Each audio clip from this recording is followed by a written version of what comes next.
یہ جو ہمارے ادارے ہیں انہوں نے کیوں ختم کر دیا اس کو؟ جی بس یہ اس جواب دینے سے پہلے سے تھوڑا سا پہلی بات میں ایڈ کر دوں کہ میرا کوئی ایسا گمان نہیں کہ سردار عتیق صاحب نے پیسے لے کے کیا. البتہ وہ جو بات آپ کرتے ہیں دوسری بات کہ کہیں سے ان کو اشارہ ہوا، پاکستان کے سارے سیاستدان، ساری عدلیہ، آزاد کشمیر کے سیاستدان، سارے لوگ بے بس ہیں.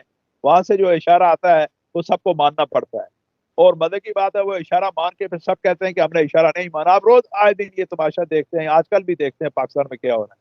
تو اس لیے اس بات کو میں اس طرح وائنڈ اپ کرتا ہوں کہ عتیق صاحب پہ پیسے کا میں کوئی نہیں الزام لگا سکتا، میرا ضمیر مطمئن ہے. البتہ یہ جو بات ہے کہ اشارہ بالکل ہو سکتا ہے اس اشارے نے انہیں مجبور کر دیا ہوگا. دوسری بات آپ نے جو فرمائی، یہ جو مسلم کانفرنس کا انعقاد ہے جی، دیکھیں یہ 80 سال 82 سال کی یہ سیاسی جماعت ہے، اور آپ کی ہمارے آبا و اجداد اسی میں تھے، جس حیثیت میں تھے، اسی نے اس خطے کو آزاد کروایا. ہماری ریاست کی اولین سیاسی جماعت ہے، اور بڑے بڑے مقتدر شخصیات، بڑی بڑی اعلیٰ شخصیات اس کی سربراہ رہیں. جوہری غلام آباد صاحب رہے، مجاہد اول رہے، غازی ملت رہے، سردار اسکندر ایاز صاحب رہے، اعلیٰ عادل قیاس، بڑی بڑی شخصیات رہیں، اور یہ جماعت اپنا کام کرتی رہی. لیکن بدقسمتی سے یہ جب ہم جیسے نالائق لوگوں کے پاس آئی، میں اپنے آپ کو بھی اس میں شامل کرتا ہوں، تو ہم نے اس کا تہیہ پانچا کر دیا. دیکھیں مجاہد اول جب تک اس کے بانی مبانی رہے، اس کے صدر رہے، یا وہ اپنے صحت میں رہے، وہ آپ کو یاد ہے ہمیشہ قربانی دیتے تھے.